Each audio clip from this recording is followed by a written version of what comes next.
تورات کے ماننے والے کو یہودی اور انجیل کے ماننے والوں کو عیسائی اور قرآن کے ماننے والوں کو مسلمان کہتے ہیں۔ لیکن زبور کے ماننے والے لوگوں کو کیا کہا جاتا ہے؟ یہ سب سے بڑا سوال ہے، اور یہ لوگ اس وقت کہاں موجود ہیں؟ ہم سبھی جانتے ہیں کہ اللہ نے 4 آسمانی کتابیں مختلف اوقات کے اندر اپنے پیغمبروں پر نازل کی، جو کہ ترتیب کے لحاظ سے تورات، زبور، انجیل اور قرآن مجید ہیں۔ لیکن اسلامی تاریخ کے اندر آپ کو کہیں بھی زبور کا ذکر، اس کی تاریخ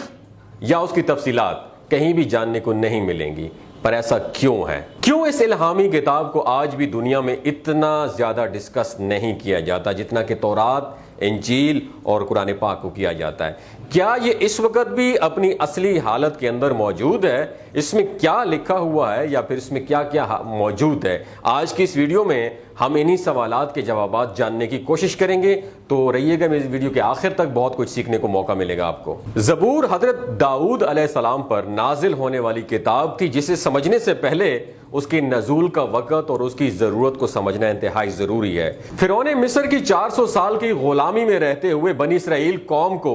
آزاد کروانے کے لیے اللہ نے ان کے اندر اپنا پیغمبر اور رسول حضرت موسیٰ علیہ السلام کو نازل فرمایا، جن پر تورات یعنی پہلی مکمل آسمانی کتاب کو نازل کیا گیا۔ حضرت موسیٰ علیہ السلام بنی اسرائیل قوم کو مصر سے نکال کر ایک بہت بڑے صحرائے سینا پار کراتے ہوئے فلسطین لے گئے، جس کی تفصیلات قرآن مجید کے اندر موجود ہیں۔ صحرائے سینا کے راستے کے اندر کوہ طور پر تورات کو نازل کیا گیا۔ صحرائے سینا کے اندر 10 لاکھ کے قریب بنی اسرائیل کی آبادی کو من و سلوہ کھانے کو ملا۔ بادلوں نے صحرا کی دھوپ سے ان کو بچانے کے لیے ان پر سایہ کیا رکھا، پہاڑوں سے پانی کے چشمے جاری ہوئے۔ حضرت موسیٰ علیہ السلام کا زمانہ 1500 قبل مسیح یعنی آج سے 3500 سال پہلے کا بتایا جاتا ہے، یا پھر حضرت عیسیٰ علیہ السلام کی پیدائش سے 1500 سال پہلے کا۔ اس وقت فلسطین کے اندر مشرکین کی حکومت تھی۔ حضرت سموئیل علیہ السلام جو کہ اللہ کے نبی اور پہلے اسرائیلی بادشاہ تھے، انہوں نے کافی عرصہ تک بنی اسرائیل پر حکومت کی، اور جب وہ بوڑھے ہو گئے تو انہوں نے اللہ کے حکم سے طالوت کو ان کا بادشاہ مقرر کیا، اور اس واقعے کا ذکر قرآن کریم کے پارہ نمبر 2 میں سورہ بقرہ کی آیت 245 سے 252 کے اندر ملتا ہے۔ حضرت طالوت علیہ السلام نے 1004 قبل مسیح سے 1020 قبل مسیح تک حکمرانی کی، اور اسی وقت کے اندر فلسطینی فوج سے ایک فیصلہ کن جنگ ہوئی۔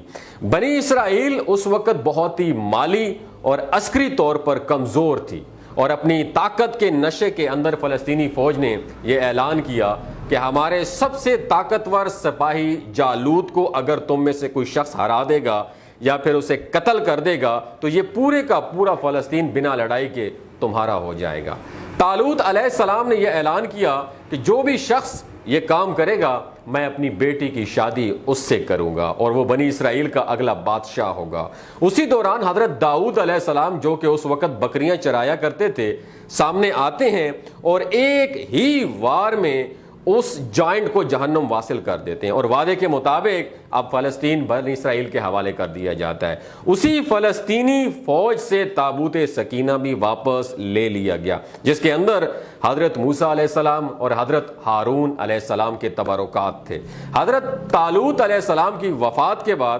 حضرت داؤد علیہ السلام بنی اسرائیل کے بادشاہ بنے، اور پھر بیت المقدس کے اندر اپنا دارالحکومت قائم کیا جس کا نام جبرون ہے، اور اب تک بنی اسرائیل کے اندر شریعت اللہ کا قانون تورات ہی تھا۔ اور داؤد علیہ السلام نے پہلی بار بنی اسرائیل قوم یا پھر یہودی قوم کے لیے باقاعدہ طور پر ایک عبادت گاہ قائم کرنے کی شروعات کی۔ اس سے پہلے یہودیوں کے اندر باقاعدہ طور پر کسی عبادت گاہ کا تصور موجود نہیں تھا۔ یہاں پر تابوت سکینہ کو بھی لا کر رکھا گیا، اور یہ نام اس لیے رکھا گیا کیونکہ یہ عمارت داؤد علیہ السلام کی زندگی کے اندر تعمیر نہیں ہو سکی، بلکہ اس کے بیٹے اور اگلے پیغمبر حضرت سلیمان علیہ السلام نے اسے تعمیر کیا، جس کے نام کی مناسبت سے اسے ہیکل سلیمانی کہتے ہیں۔ اب کیونکہ بنی اسرائیل قوم کے پاس کتاب تھی، عبادت کا تصور بھی تھا، لہٰذا حضرت داؤد علیہ السلام کی زندگی پہ ان پر زبور نازل ہوئی، جس کا لفظی مطلب ہے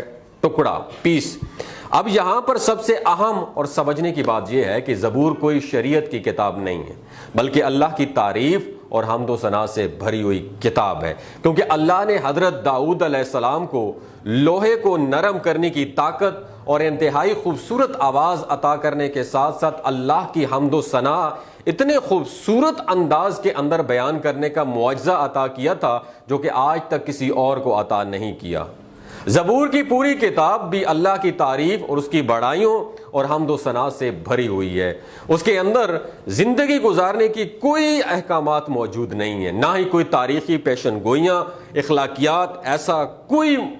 ذکر موجود نہیں ہے۔ یعنی زبور کی بنیاد پر کسی معاشرے کی بنیاد نہیں رکھی جا سکتی، یا کوئی الگ سے شریعت یا اللہ کا قانون نہیں ہے۔ اس کتاب کے نازل ہونے کے بعد بنی اسرائیل قوم کو باقاعدہ طور پر اللہ کی حمد و ثنا اور اس کی عبادت کا طریقہ سکھایا گیا۔ حضرت داؤد علیہ السلام جب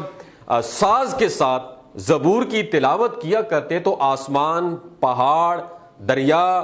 چرند پرند اس آواز کو سن کر اس کے ساتھ جھومنے لگتے۔ اس کلام اور آپ کی آواز کے اندر اتنا تاثر، اتنا اثر تھا کہ یہ دنیا کے اندر انسانوں کو جنت کی آواز محسوس ہوا کرتی۔ حضرت داؤد علیہ السلام کی وفات کے بعد یہ آواز تو باقی نہ رہی، مگر یہ کلام بنی اسرائیل قوم ہیکل سلیمانی کے اندر خدا کی بڑائی اور اس کی عبادت کو بیان کرنے کے لیے پہلے بھی پڑھا کرتی اور آج بھی پڑھتی ہے، جو کہ ظاہر ہے کہ ہزاروں سالوں سے ایک جنریشن سے دوسری جنریشن تک پاس ہوتے ہوئے اپنی اصلی حالت کے اندر نہ تو مکمل طور پہ آج محفوظ ہے اور نہ ہی اس کے اندر مکمل طور پر وہ چیزیں موجود ہیں جو کہ حضرت داؤد علیہ السلام پر اللہ نے نازل فرمائی تھی۔ یہ تمام آسمانی الفاظ یعنی حضرت موسیٰ علیہ السلام پر نازل ہونے والی تورات سے پہلے کے صحیفے خود تورات اور زبور کو اولڈ ٹیسٹیمن یا عہد نامہ قدیم کے نام سے جانا جاتا ہے، جبکہ انجیل مقدس کے تمام نسخوں اور رسولوں کے اعمال، حواریوں کے خطوط اور مکاشہ جس کے اندر شامل ہیں اس کو عہد نامہ جدید یا پھر نیو ٹیسٹیمنٹ کہا جاتا ہے۔ زبور کی کچھ آیات کا ترجمہ میں آپ کو پڑھ کے سنا دیتا ہوں تاکہ آپ کو بہتر طور پہ پوری کتاب کو مقصد جو ہے نا وہ سمجھ میں آ سکے۔ خداوند میرا مالک ہے، مجھے کسی چیز کی کمی نہیں ہوگی، وہ مجھے ہری بھری چراگاہوں کے اندر بٹھاتا ہے اور مجھے سکون کے چشموں کے پاس لے جاتا ہے، وہ میری جان کو زندہ رکھتا ہے، وہ مجھے اپنے نام کی خاطر سچ کی راہوں پر لے جاتا ہے، چاہے موت کی کسی وادی سے میرا گزر ہو تو میں بھی کسی بلا سے نہیں ڈروں گا، کیونکہ تو میرے ساتھ ہے، تیرے عصا اور تیری لاٹھی سے مجھے تسلی ملتی ہے، تو نے میرے دشمنوں کے مقابلے میں میرے سامنے دسترخوان بچھایا ہے، تو نے میرے سر پر تیل ملا ہے، ہمیشہ بھلائی اور رحمت میرے سر پہ رہے گی اور میں ہمیشہ کے لیے خداوند کے گھر میں ہی رہوں گا۔ پوری زبور دوستو یاد رکھیے اسی طرح سے اللہ کی حمد و ثنا پر مشتمل ہے، اس لیے زبور کو شریعت کے طور پر ماننے والا کوئی بھی شخص دنیا کے اندر موجود نہیں ہے، اور نہ ہی اس کا ذکر ایسی آسمانی کتاب کے طور پر ملتا ہے جو کہ کسی ایک فرقے کا قانون ہو، کیونکہ اللہ کی تعریف اور اس کی حمد و ثنا تو دنیا کا ہر ایک مذہب اور اس کا ہر ایک فرقہ کرتا ہے، یہ سب کی کامن زبان ہے جس پر کسی کو کوئی اعتراض نہیں ہے۔ حضرت داؤد علیہ السلام اور حضرت سلیمان علیہ السلام کے بعد بنی اسرائیل قوم جادو ٹونے،